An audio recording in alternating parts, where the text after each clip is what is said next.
This is the question asked in today's SkillTrack Daily Challenge. So our task is to find the layer of the matrix which has maximum sum when its corners are added. So let us see our sample test cases. In our input, the first line we are given the value of n, and then we are given a n cross n matrix as input. So here the value of n is 4 and we are given a 4 cross 4 matrix as input. And there are two layers in this 4 cross 4 matrix. The outermost layer is highlighted in red color and the innermost layer is highlighted in blue color. So the corner elements of the red layer are 6, 7, 9 and 1.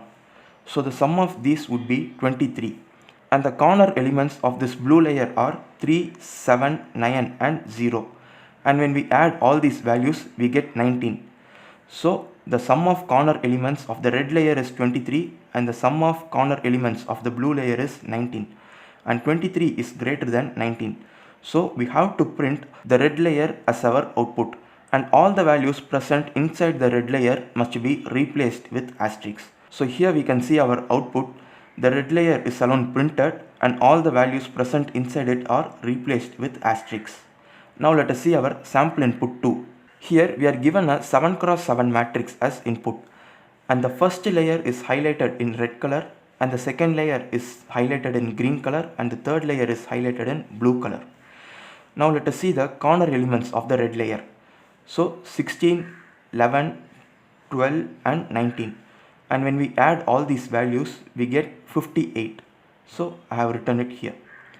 And in the green layer the corner elements are 64, 55, 34 and 22, and when we add all the 4 our value would be 175.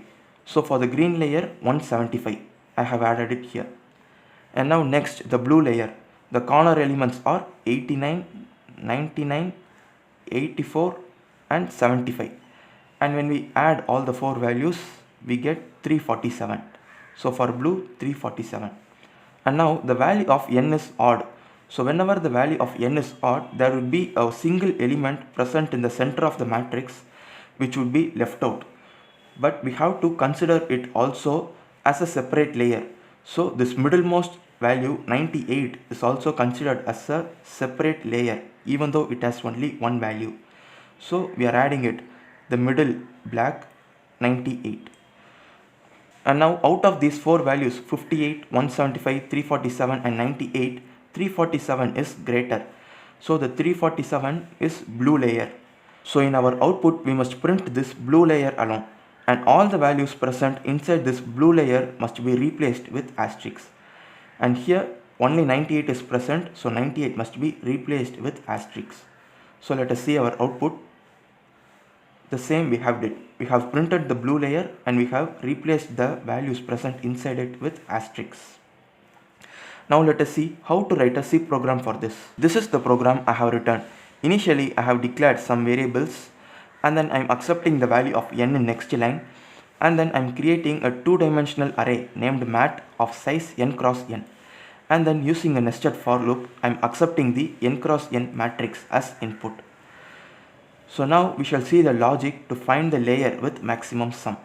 So to find the layer with maximum sum, first we are creating two integer variables named max layer and maximum sum, and we are setting the value of maximum sum to 0, and then we are creating a for loop that iterates from 0 till n by 2.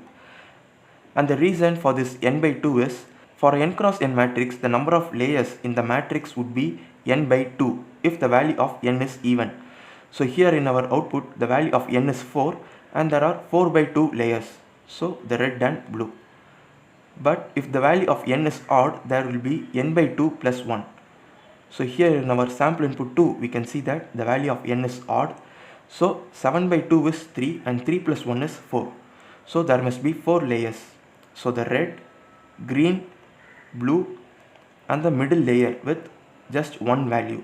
So this must also be considered as a complete layer. So 1, 2, 3, 4. There are 4 layers. So in every iteration of this loop, we are calculating the sum of corner elements of the ith layer and storing it in a new integer variable named sum.